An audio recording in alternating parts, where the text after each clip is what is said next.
Buenas tardes, amados hermanos, que el Señor les bendiga en esta hora. Vamos a comenzar con la lección del día de hoy, ¿verdad? Les recuerdo que nos estamos acercando ya a lo profético, a la parte profética, más hacia nuestros tiempos también, en base al libro de Ezequiel, el cual vamos a empalmar con Daniel. Ya una vez que terminemos con Daniel, ya estamos en el capítulo 18 del libro de Ezequiel, pero vamos a ir acortándolos, ¿verdad? Porque hay algunas cosas muy repetitivas, pero vamos a llegar, yo creo, para el próximo domingo, el lunes, vamos a llegar con Gog y Magog, ¿verdad? Vamos a llegar a los pormenores que hubo entre la guerra que hay ahorita, que se está desarrollando entre Rusia y Ucrania, ¿verdad? Entonces, de ahí ya comienza la parte profética más en forma, ¿verdad? Abarcando nuestros tiempos. Fíjense, desde ese tiempo, 2450 años antes de Cristo, hasta ahorita. O sea, casi 2700 años, fíjense. 2500 años más o menos a la fecha, porque hoy estamos en el 2025, ¿verdad? Entonces, nos vamos a empalmar, solamente que como son temas proféticos, amados hermanos, tenemos que ver que la profecía tiene que tener un respaldo. No podemos dar una profecía si no hay un respaldo en lo anterior. Por ejemplo, el Nuevo Testamento, ¿sí?, no sería adecuado siempre y cuando no tuviera un respaldo. Y es por eso que todo lo que tiene el Nuevo Testamento está respaldado por el Antiguo Testamento. Y todo lo que hay en el Antiguo Testamento también está respaldado por el Nuevo Testamento. Por eso ambos no pueden estar uno sin el otro. Hay un pasaje bíblico donde vamos a llegar más adelantito que habla acerca de los dos olivos. ¿Quiénes son los dos olivos? Dice la Biblia, son dos personajes que ya lo menciona de esta manera, que pueden bajar y subir, bajar tanto fuego del cielo como lluvia del cielo también, ¿sí?, a su palabra. Entonces, a veces agarramos y digo, es que Enoc y Moisés o Elías, ya no sabemos.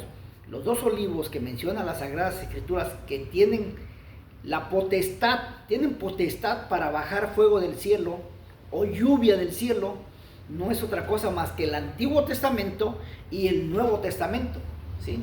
¿Por qué? Porque ambos son la palabra de Dios y Él es el único que tiene potestad sobre la naturaleza en cuestión de la lluvia o también sobre el fuego.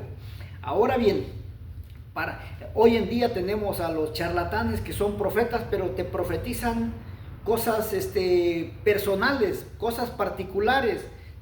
Te profetizan dinero, te profetizan por medio de la economía, te profetizan propiedades, ¿verdad? Pero la profecía hasta ahorita no, si la vemos desde la antigüedad, no hay profecías en las cuales te diga Dios que te va a dar un auto, te va a dar una casa, te va a dar X cosa, no, sino te va a dar la oportunidad de que desarrolles un trabajo para que logres tu sueño o tu ilusión, ¿sí? Cuando el pueblo de Israel salió de Egipto, Él le dijo que les iba a dar una tierra donde había leche y miel. ¿Y cuál era eso? ¿Qué era eso? Que cuando ellos llegaron a la tierra de Canaán y la poseyeron, mataron a la gente que estaba ahí, los corrieron, ¿verdad? Y poseyeron las casas que ellos habían hecho, casas hermosas, casas preciosas, con sus jardines, con sus patios bien bonitos. Entonces, imagínense a una familia, la familia fulana, esta es la casa que te corresponde, pues ya tenían ya todo preparado, ya se metieron y ya estaba todo listo, ¿eh? Ya no había necesidad de construir, hacer, ya que ellos después tumbaron esas casas, hicieron otras o las ampliaron, ese fue el problema de ellos. Pero Dios utilizó primero utilizó a los cananeos para que ellos construyeran lo que después iban a venir a recibir los hijos de Israel o los hijos de Jacob, ¿sí? Es la forma en como Dios nos bendice. No es de que Dios va a sacar, ¡bum! Ahí está, un cheque de $1,000,000 o ¡bum!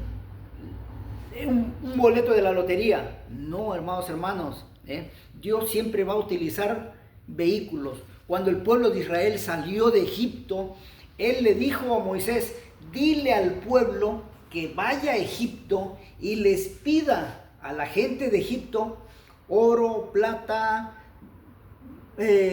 joyas, vestido, calzado, que le pidan de todo.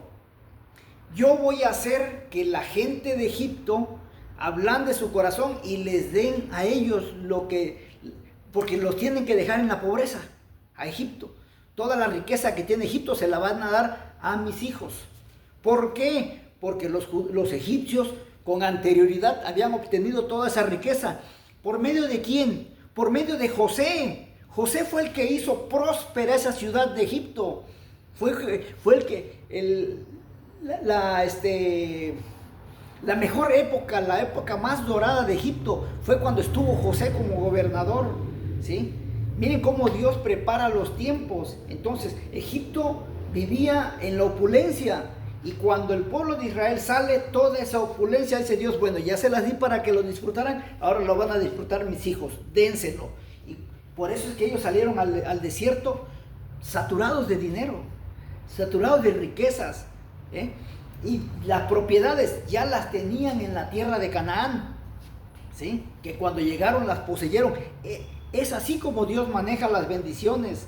Puede ser que alguna persona, algún familiar tuyo, lo intuya para que te dé una bendición, pero es mentira lo que les dicen los profetas actuales, de que Dios te va a dar un cheque, que Dios te va a dar bendiciones, que te va a dar bendición por aquí, te va a dar bendición por allá.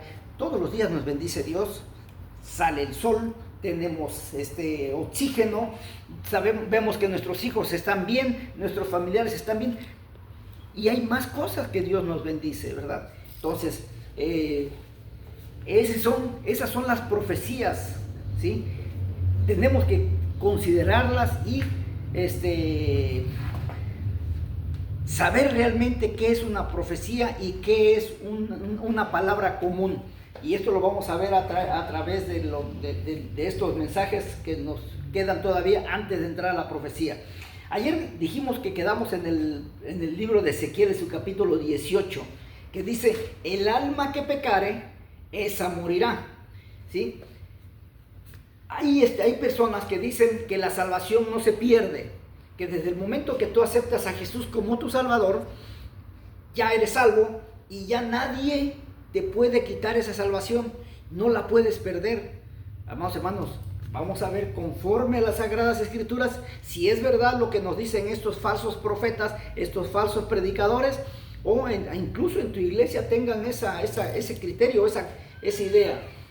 Las Sagradas Escrituras nos dicen, le dijo al profeta: ¿qué pensáis vosotros de los que usáis este refrán sobre la tierra de Israel, que dice: los padres comieron las uvas agrias y los dientes de los hijos tienen la dentera?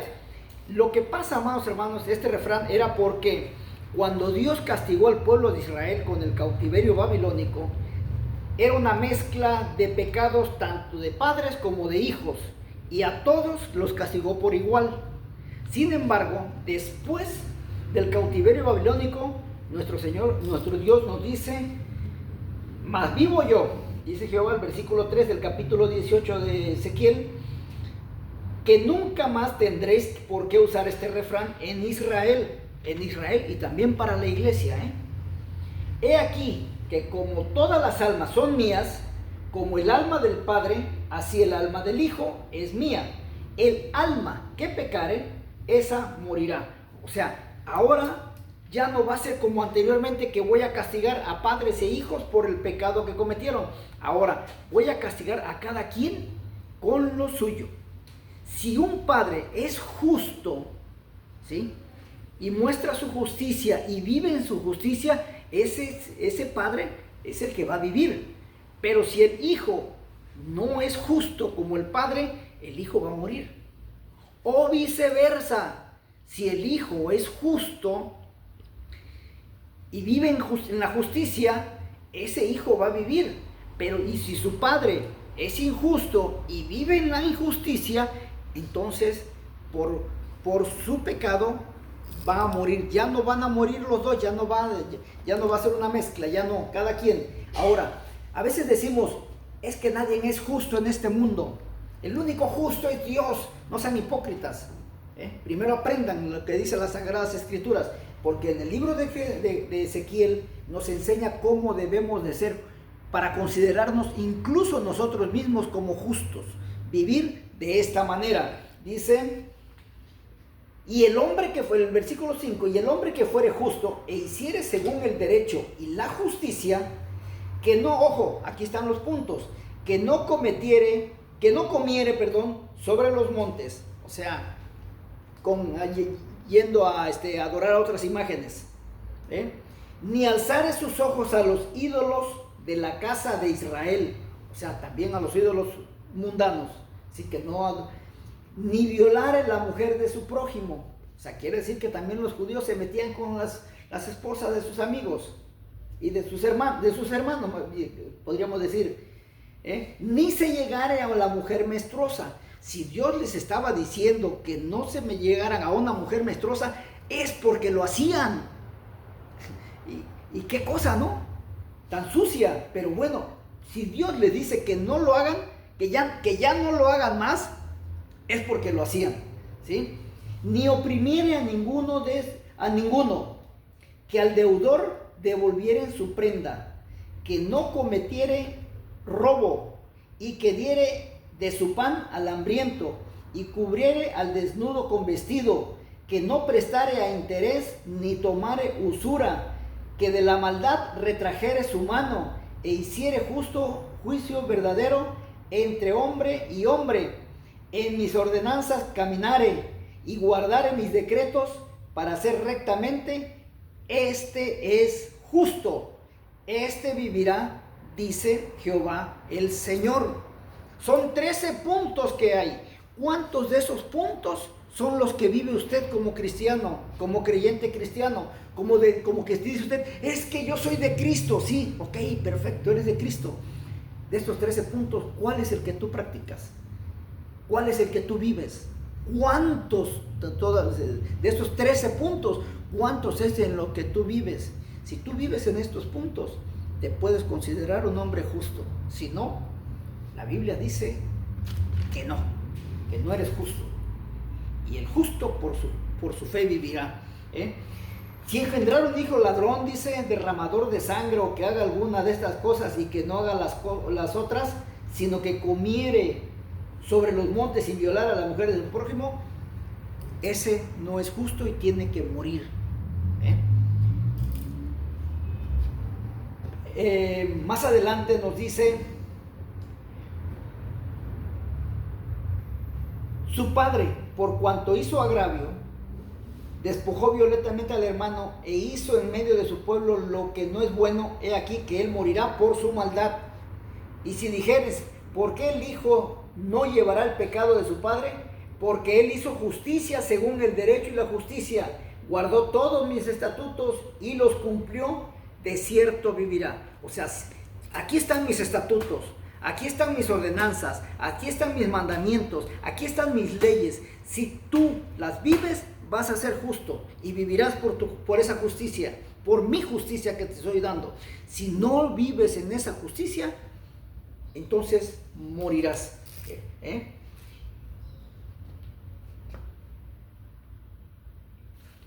El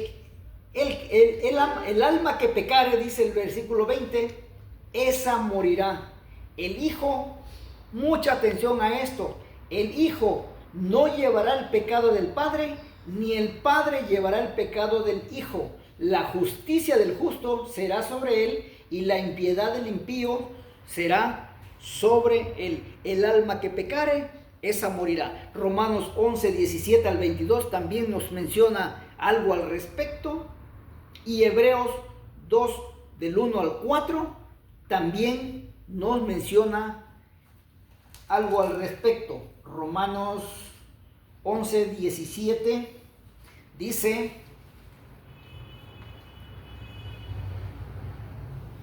pues si alguna de las ramas fueron desgajadas y tú, siendo olivo silvestre, has sido insertado en lugar de ellas y has sido hecho partícipe de la raíz y la rica savia del olivo, no te jactes contra las ramas, y si te jactas, sabe que no sustentas tú a la raíz, sino la raíz a ti. Y el 22 dice: mira pues la bondad y la severidad de Dios. La severidad ciertamente para con los que creyeron, pero la bondad para contigo. Si permaneces en esa bondad, pues de otra manera tú también serás cortado. Si nosotros hacemos lo malo delante de Dios, vamos a ser cortados, aunque nos creamos que hemos recibido a Cristo Jesús como nuestro Salvador. Mañana continuamos con este pasaje. Que Dios les bendiga. Soy Juan Carlos Muñoz.